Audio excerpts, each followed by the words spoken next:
말씀은 신약성경 로마서 6장 6절부터 11절까지 신약성경 246페이지 6장 6절부터 11절까지 봅니다.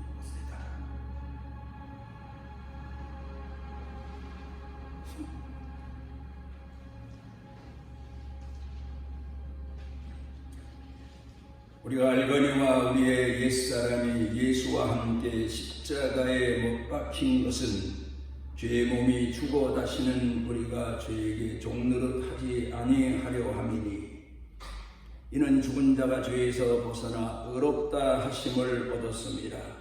만일 우리가 그리스도와 함께 죽었으면 또한 그와 함께 살 줄을 믿노니 이는 그리스도께서 죽은 자 가운데에서 살아나셨음에 다시 죽지 아니하시고 사망이 다시 그를 주장하지 못할 줄을 알미로라. 그가 죽으심은 죄에 대하여 단번에 죽으시며 그가 살아계심은 하나님께 대하여 살아계심이니 이와 같이 너희도 너희 자신을 죄에 대해서는 죽은 자요 그리스도 예수 안에서 하나님께 대하여는 살아있는 자로 여길지어다. 안소니 드메리로라고 하는 분이 책을 썼는데 우리에게 많은 교훈을 주는 이야기가 담겨져 있습니다. 그 책 제목이 바다로 간 소금 인형이라는 제목입니다. 소금으로 만들어진 인형입니다. 그 인형이 자기가 궁금한 곳, 가보고 싶은 곳, 그런 여러 곳을 아주 오랜 동안 여행을 합니다. 그러다 마지막에 바다에 도착을 합니다. 바다를 보면서 너무 신기롭고 또 너무 웅장하고 거대해서 한참을 바다를 향해 눈길을 뺏기고 있다가 바다에게 말을 건넵니다. 당신은 누구십니까? 그랬더니 이 질문을 바다가 받고는 웃기만 합니다.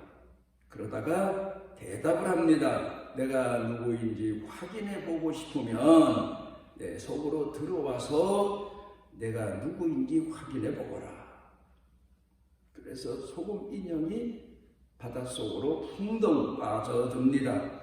그리고는 바닷속을 헤엄쳐서 이것도 가보고 저것도 가보고 그러는 사이에 소금 인형의 몸이 점점 작아집니다. 그러니까 소금으로 만들어진 인형이기 때문에 소금이 녹아 내리는 겁니다. 그러다 마지막에는 아주 작은 알맹이 하나만 남았었는데 그것마저도 다 물처럼 녹아버리고 맙니다. 그때에 이 소금 인형이 소리칩니다. 아, 이제야 내가 비로소 누구인지 알았다. 소금은 소금일 뿐이다. 그런 얘기입니다. 어쩌면 우리 그리스도인들의 자화상을 그린 책이 아닌가 그렇게 생각합니다. 사람들은 자기 자신에 대해서 알기 위하여 여러 가지 방법을 씁니다마는 결국 그리스도 안으로 돌아와야 하나님 안에 돌아와야 비로소 자기가 누구고 자기의 주인이 누구고 자기의 운명이 어떤 운명이 주어졌는가를 알게 되는 그런 얘기입니다. 현대인들의 문제가 뭔가 부분적인 것에 대해서는 많은 지식을 가지고 있는데 전체적인 것에 대해서는 모르는 경우가 많다. 그런 얘기를 합니다. 그런데 이 부분적인 면에 대해서 전문적인 지식에 대해서 사람들이 연구하고 몰두하다 보니까 제일 여러 분야로 나누어진 곳이 병원이다. 옛날에는 사람이 병들면 의사 한 사람만 찾아가면 여기저기 진맥하고 진찰하고 진단해서 이런 병이다. 그리고 치료해서 치료받는 경우가 많았었는데, 근간에는 병원에 가면 왜 과가 그렇게 많습니까? 안과, 이비인후과, 종합병원에 가면 내과, 외과, 신장과. 그런데 요새는 심장과도 심장외과, 심장내과 그렇게 나누어져 있는 겁니다. 또 그런가 하면은 점점 세상이 이 세월이 갈수록 그 분야가 세미한 분야로 또 나누어지고 이제 그런 세상입니다. 내 친구 목사 한 분이 한 5년 전인가 소천하셨는데, 이분이 옛날로 말하면 폐병인데 지금 와서는 그 병명이 다릅니다. 한 5년 전부터 세상에 알려진 병이라고 하는데 폐막염이라는 겁니다. 폐가 걸레처럼 나달나달해지다가 옛날 우리 어른들이 오래도록 간직하고 입었던 옷이 종이 먹어서 맨 나중에 그냥 건드리기만 해도 내버려 둬도 그냥 무너져 먼지처럼 돼버리고 마는 것처럼 폐가 그렇게 돼서 사람이 죽게 되는 겁니다. 마땅한 약이 없어서 임상 실험 용약 독일에서 나왔다는 약을 쓰다가 소천하셨는데, 이제 앞으로는 폐병에 대해서도 한 가지만, 폐에 대해서만 연구할 게 아니라 여러 분야를 또 나누어서 과를 만들어서 사람들을 치료하고 그러는 이제 시대가 오고 있다. 그런 얘기입니다. 그러니까 어떤 때에는 내가 아프긴 아픈데 어디로 가야 될지 몰라서, 어느 병원 찾아가야 될지 몰라서 사람들이 많이 어려워하니까 또다시 과 하나가 생겼는데, 가정의학과. 몇 년 전에 내가 평소에 길거리 다니다가 못 본 병원이 하나 2층인가 3층에 이름을 붙이고 있는 건 가정의학과. 도대체 뭐 하는 건가 그랬는데, 알아보니까 사람들이 아프긴 아픈데 제대로 어느 병원, 무슨 과를 찾아가야 될지 모를 때에 가정의학과를 먼저 찾아가서 거기서 치료할 수 있는 건 치료하지만 거기서 전문의를 소개하고, 그리고 그 병명을 대략 의사가 추측하고 진단해서 그 과에 해당하는 곳으로 추천해서 보내는 그런 곳이다. 그럽니다. 이렇게 세상은 세분화되고 전문적인 지식을 가진 시대가 됐는데, 문제는 자기 분야에 대해서도 다 알지는 못하지만 그래도 다른 사람보다 많이 안다, 그렇게 자처합니다. 그리고 또 하나 세상이 모르는 게 하나 있는데, 자기 분야에 대해서 조금 안다고 해서 마치 자기 인생에 대해서, 세상에 대해서, 우주 법칙에 대해서 다 아는 것처럼 그만을 떠는 그런 일들도 우리 주변에서 많이 봅니다. 저는 그저 아는 게 한 부분, 그것도 다 알지 못하고 그것에 대해서만 조금 알 뿐입니다. 그래 겸손하면 좋은데, 보통 아는 지식을 가졌다, 전문적인 지식을 가졌다 하는 사람들을 찾아가서 만나보면 교만한 그런 모습이 보여져서 찾아간 사람들로 하여금 실망하게 하는 그런 경우도 참 많습니다. 그런데 현대는 나무 하나하나는 조금 아는 것 같은데 숲 전체를 모른다. 그렇게 현대 사람들을 분별하는 그런 이야기가 있습니다. 어떤 경우 보면 철학자, 철학을 공부했다. 철학을 인간 학문을 가지고 인생에 대해서 조금 연구한 것뿐인데 이 사람 중에 철학을 좀 안다고 해서 거만을 떨며 신학까지 자기가 아는 것처럼 그렇게 거만 떠는 사람이 우리 사회에도 참 많죠.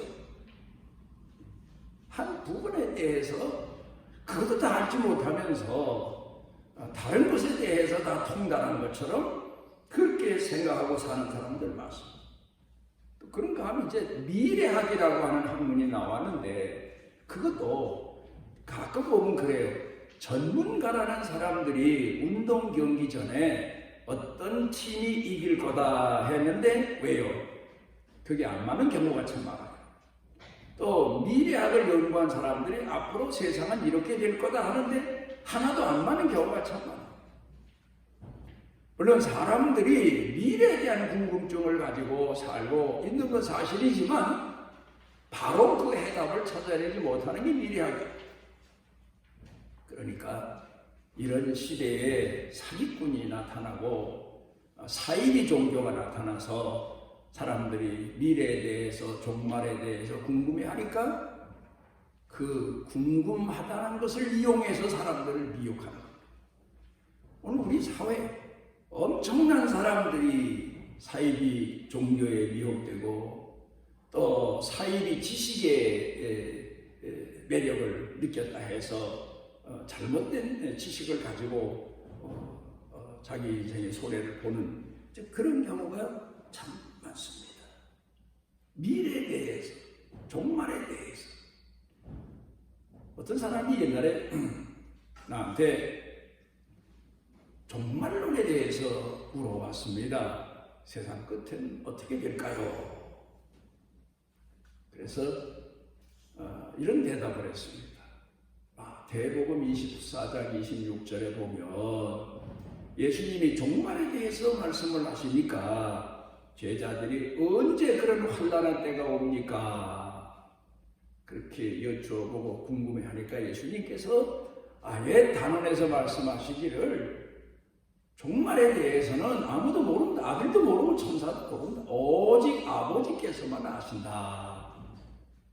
다만 그 다음 마태복음 25장에 보면 우리 그리스도인들이 가지고 살아야 될 미래학, 종말론에 대해서 두 가지를 비유로 들어 말씀하십니다. 하나는 달란트 비유지요. 그리고 또 하나는 등불 비유지요. 그러니까 하루하루 자기 자신의 목적을 향해서, 종말을 향해서가 아닙니다. 오늘 맥주절을 맞이해서 우리가 생각하려고 하는 내용이 나 자신에 대한 자화상입니다. 나는 지금 어떤 사람이 되어 있나? 나는 지금 어느 나이를 살고 어느 세월을 사나가 아니라 나는 하나님 앞에서 어떤 사람으로 자라가고 있나? 어떤 신앙인으로 자라가고 있나? 내 신앙과는 얼마나 확고부동한가? 그런가 하면 나는 어느 정도의 인생을 살고 있나? 하나님 앞에서. 하나님이 오늘 내 영혼을 걷어가시면 내가 구원받을 수 있나? 구원의 확신을 가지고 오늘을 살고 있나? 예수님 맞이할 준비가 돼 있나? 왜냐하면 맥주절을 지키고 추수감사절을 지키는 이유가 우리도 농부가 낫을 들고 가꾼 곡식 밭에 와서 수확하러 오는 것처럼 하나님이 우리를 부르실 때에 우리가 하나님 앞에 딱 가게 되는데 그때 우리가 하나님 앞에 열매가 익은 것처럼 온전한 신앙인이 되어서 갈 수 있나? 그걸 돌아보기 위해서 맥주절을 지키고 추수절을 지키는 겁니다. 그러니까 우리 그리스도인들의 종말론은 세상이 어떻게 되고 시대가 어떻게 되고 그것보다 내가 하나님 앞에 어떤 신앙인으로 오늘 살아가고 있나? 열매 맺고 있나? 이걸 돌아보는 그게 종말론이 되어야 돼요. 그리스도인의 종말론. 근간에 사람을 평가하는 기준이 많이 얘기되고 있는데 뭐니 해도 첫 번째는 외모죠. 외모. 그래서 사람들은 외모 지상주의, 겉모습이 잘나야 사람들에게 인정을 받는다. 그래서 뜯어고치기도 하고 그럽니다만 하여튼 외모를 제일 주의로 삼는 외모 지상주의, 그거로 사람을 평가해요. 멋있게 보이고 잘나 보이면 존경받는 사람, 인정받는 사람, 마치 그런 사람은 영웅처럼 대접을 받아요. 그래도 좀 외모가 모자라고 빠지면 이건 사람 취급을 못 받아요. 그런 세상. 그 다음에 두 번째로는 소유죠. 얼마나 가졌느냐. 많이 가졌으면 의인이에요. 못 가졌으면 죄인이에요. 지금 바로 우리가 사는 세상이 그렇습니다. 그런데 참 재미난 게 하나 있죠. 많이 가진 사람들, 부자라는 사람들 만나보면 오히려 그 회사에 종사하는 사람만큼 많은 지식을 갖고 있지 못해요. 주인이라는 사람. 그러니까 지식이 전무한 시대, 지식이 대접받는 시대, 뭘 좀 알면 사람들로부터 인정받고 존경받고 하지만 거기도 맹점은 많습니다. 지식, 소유, 외모 이걸 주장하다 보니까 사람들이 마땅히 알아야 될 기본적인 지식도 못 가지고 사는 경우가 많다. 나는 외모가 잘났다. 나는 소유를 가졌다. 나는 지식을 가졌다. 그것으로 만족하고 그것으로 마치 자기가 선한 사람인 것처럼 착각하고 사는 경우가 많다. 어느 책에 보니까 사람의 기본 심리라는 게 있답니다. 그래서 여성에게는 나이가 어렸을 때부터 나이가 많이 들어 늙고 노쇠해서 다 죽어가는 사람에게도 당신이 제일 예쁩니다. 아름다움을 가졌습니다. 그게 최고의 말이랍니다. 그게 심리적인 얘기죠. 그리고 남자는 내가 제일이다. 당신이 제일이다. 그래서 이 사람의 심리를 아는 여성들은 자기가 할 수 있는 일도 일부러 남자에게 당신이 아니면 일을 못한다. 그러면서 그 사람에게 일을 시키면서 오히려 그 사람에게 용기를 북돋아 주는 그런 경우도 있다. 그러니까 현대인들이 아주 가장 기본적인 사람의 심리조차도 파악을 못하면서 성공했다, 제일이다, 의시되며 산다는 겁니다. 오늘 성경 본문에 세 차원의 사람을 설명하고 있습니다. 첫째로 옛사람입니다. 이 말은 그 사람의 인간성을 말합니다. 사람의 근본을 말합니다. 타락과 부패를 말합니다. 죄와 사단과 사망과 그리고 욕망에 노예된 사람들. 노예가 얼마나 비참한지 옛날 영화를 보면 쇠사슬에 묶여서 옷도 사실은 안 입혀요, 짐승처럼. 그런데 영화니까 사람들이 다 봐야 되니까 그저 약간 가릴 뿐이지 실질적으로 노예들이 살던 시대는 그것도 없었답니다. 짐승과 똑같이 취급을 합니다. 쇠사슬에 묶여서 먹을 걸 주고 그리고 죽도록 일하고 말 안 들으면 두들겨 맞고 병 들으면 갖다 버리고. 그런데 옛사람이 어떤 사람이냐?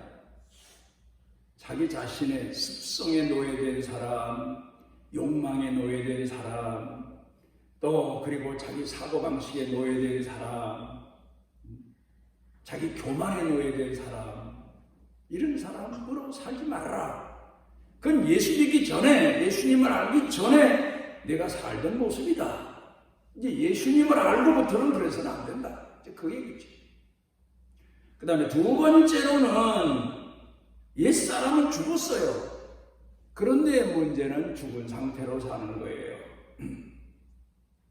참 오늘 우리 교회가 이 말씀에 대해서 깊이 생각해 봐야 돼요.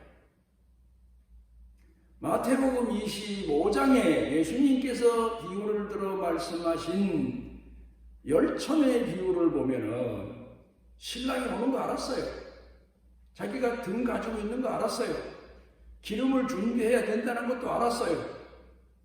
그런데 부지런히 기름을 준비한 처녀들이 있는가 하면 등만 가지고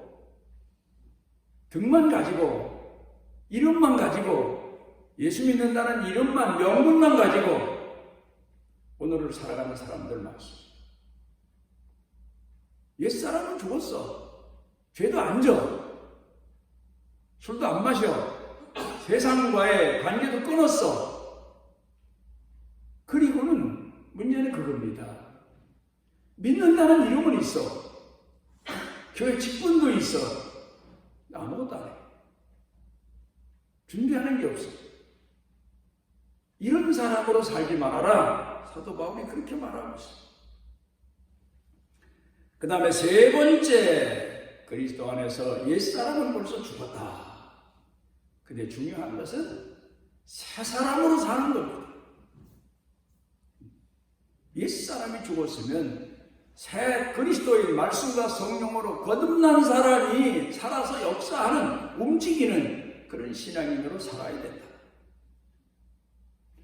김익두 목사 하면은 재미난 얘기가 많죠.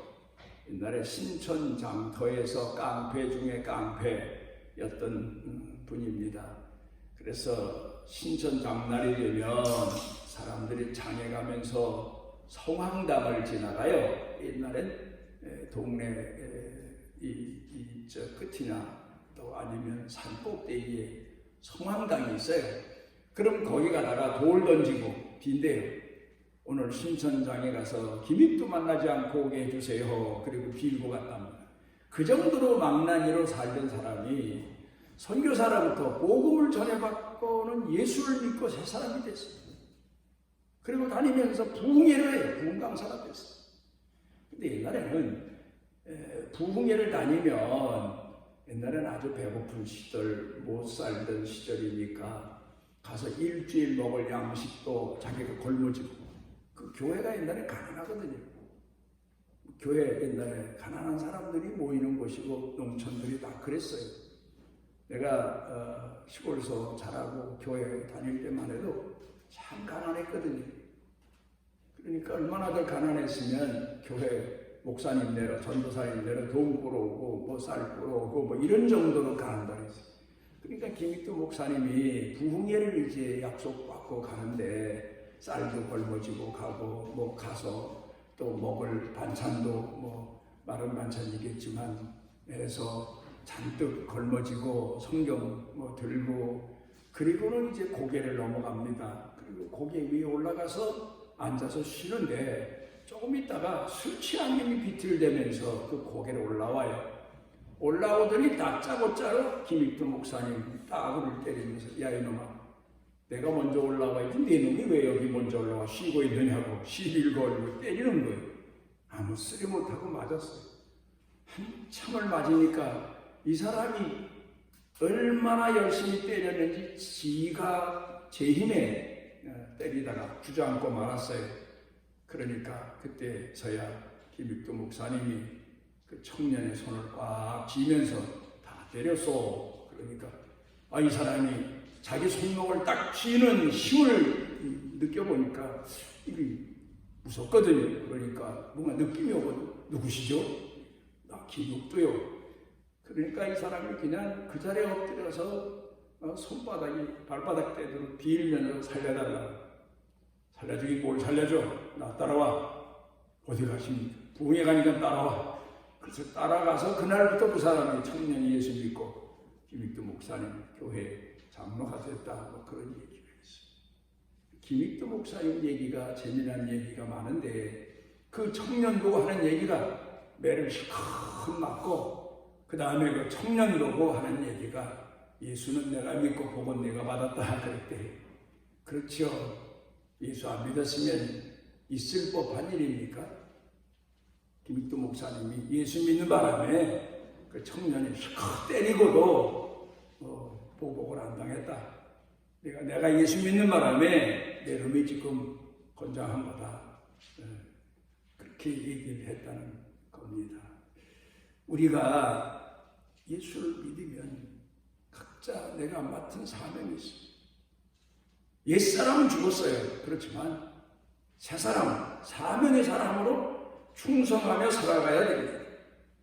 오늘 성경 본문 9절에 보면은 이는 그리스도께서 죽은 자 가운데서 다시 사셨으며 다시 죽지 아니하시고 사망이 다시 그를 주장하지 못하리로다 했습니다. 이 말은 우리 예수 믿는 사람도 옛사람이 나를 주장하지 못하게 하고 이제는 그리스도 안에서 산 새 사람으로 살아야 됩니다. 다윗이 이제 모든 환란이 끝나고 사울 왕이 죽고 이스라엘의 2대 왕으로 즉위합니다. 왕이 되고 난 다음에 뒤를 돌아보면서 마음에 걸리는 게 하나 있습니다. 그게 뭔가 하면 사울 왕의 아들 요나단이 다윗과 아주 친근한 사람이었는데 전쟁을 겪는 바람에 요나단이 죽었어요. 그래 다윗이 사울 왕의 집안에 요나단 집안에 누가 남은 가족이 있나 봐.